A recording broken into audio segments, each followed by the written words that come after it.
Prefeitura Municipal de Cuiabá, trabalhando e cuidando da gente. Olá, estudantes!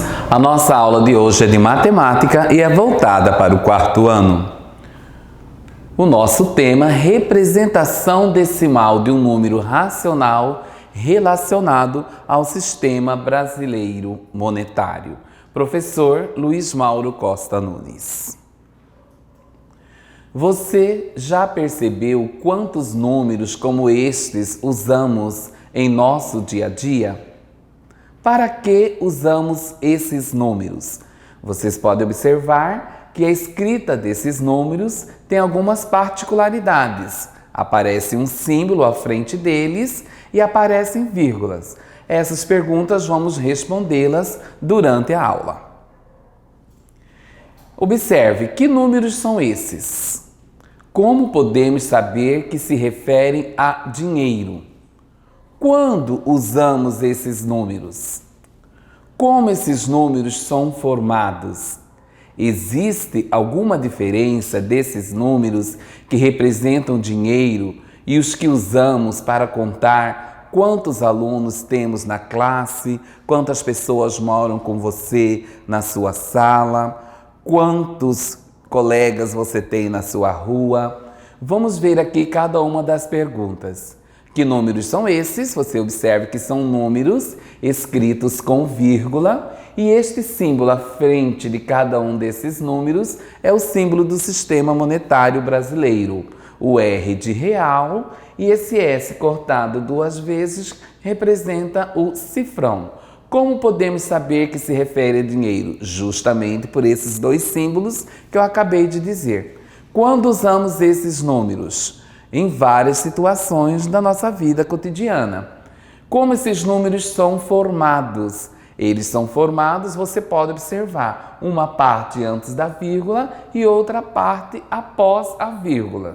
Existe alguma diferença desses números que representam dinheiro e os que usamos para contar? Com certeza que sim.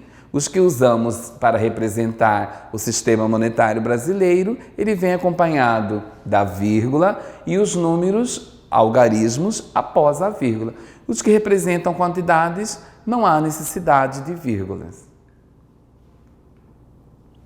Se eu quiser comprar um produto que custe R$ 7,85 e pagar utilizando apenas moedas, quais devo usar? Então você observa aqui que aparecem várias moedas no nosso sistema monetário e que são várias possibilidades de você representar esse valor. O que é que não poderá faltar nesta representação? Não poderá faltar um número antes da vírgula, portanto à esquerda dela, e o número aqui à direita da vírgula, portanto à direita dela. Esses números que indicam os centavos após a vírgula, nós vamos ver que esses números vão ter um denominador 100.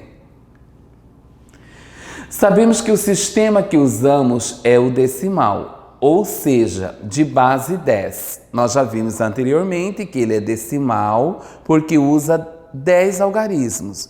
0, 1, 2, 3, 4, 5, 6, 7, 8 e 9. E também é de base 10 de acordo com a posição que ele ocupa.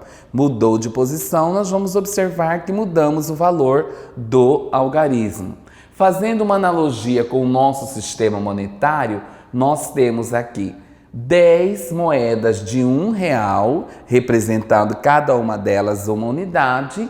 Quando eu englobo as 10 moedas, eu formo uma cédula de R$10, que no nosso sistema monetário é uma dezena.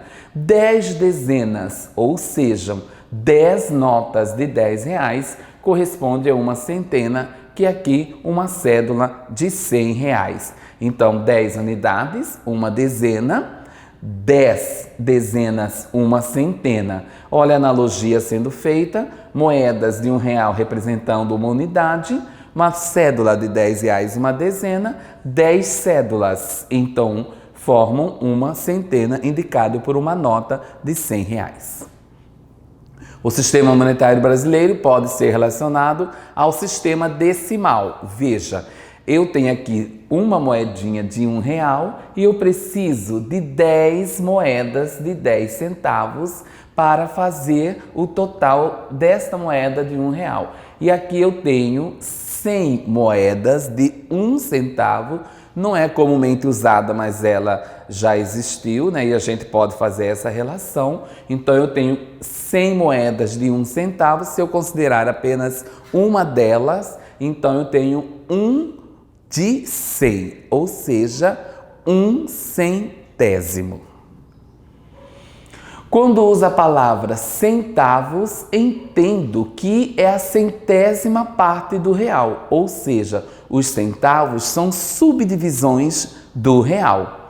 Aqui eu tenho este valor de R$ 2,34. Então eu tenho 2 unidades antes da vírgula, à esquerda, e os centavos ficam à direita da vírgula. No caso aqui, 34 centavos, representado por 3 moedinhas de 10 centavos e 4 de 1 centavo. Matematicamente, então aqui está, 10 centavos é 1/10 de R$1, ou seja, eu preciso de 10 moedinhas de 10 centavos para formar R$1. Ou então, olha aqui, 1 centavo eu indico que é 1/10 de 10 centavos, ok? E aqui eu tenho 1 centavo, 1 sobre 100, 1 centésimo de R$1. Ou seja, eu preciso de 100 moedinhas de 1 centavo para formar R$1. Podemos usar a malha quadriculada para entendermos a representação de centavos em frações com denominador 100. Então, você observa que eu tenho um espaço quadriculado em 100 quadradinhos e para representar 25 centavos, eu uso quantos? Eu uso 25 desses 100 quadradinhos. Ou seja, 25 sobre 100. Então, aqui, os centavos, ok, é uma subdivisão do real, com denominador 100. Sempre centavos com denominador 100. Aqui um outro exemplo, 40 centavos. Eu tenho aqui uma moeda de 25, uma de 10 e uma de 5 centavos. Você observa novamente o quadriculado, 100 quadradinhos, para indicar 40 centavos. Então, eu estou considerando 40 partes de 100, ou seja, 40 sobre 100, 40 centavos, 40 centésimos em números decimais. Qual é a função da vírgula nesses valores? Vamos ver? Neste caso aqui, a função da vírgula é separar os centavos, como já falamos anteriormente, da parte inteira. A parte inteira aqui eu estou representando por 0, porque só tenho centavos, e à direita da vírgula, então, os 40 centavos.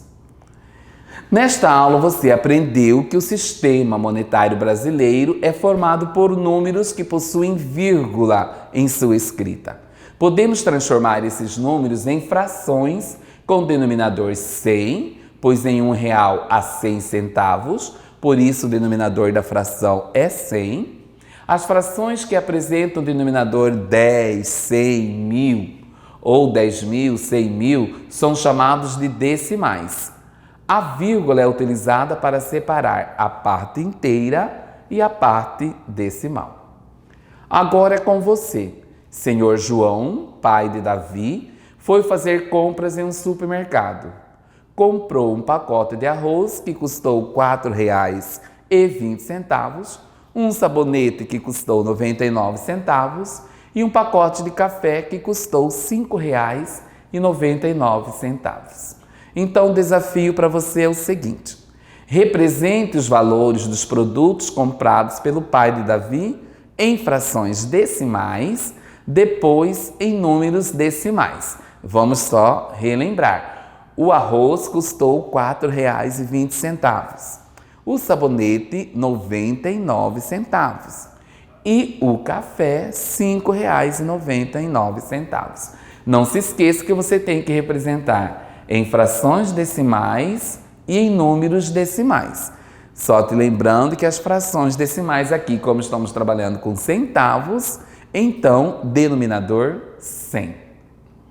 Alguns cuidados para prevenir o coronavírus: evitar contato próximo com pessoas que sofrem de infecções respiratórias agudas, lavagem frequente das mãos com água e sabão, utilizar lenço descartável e cobrir nariz e boca quando espirrar ou tossir. Obrigado. Prefeitura Municipal de Cuiabá, trabalhando e cuidando da gente.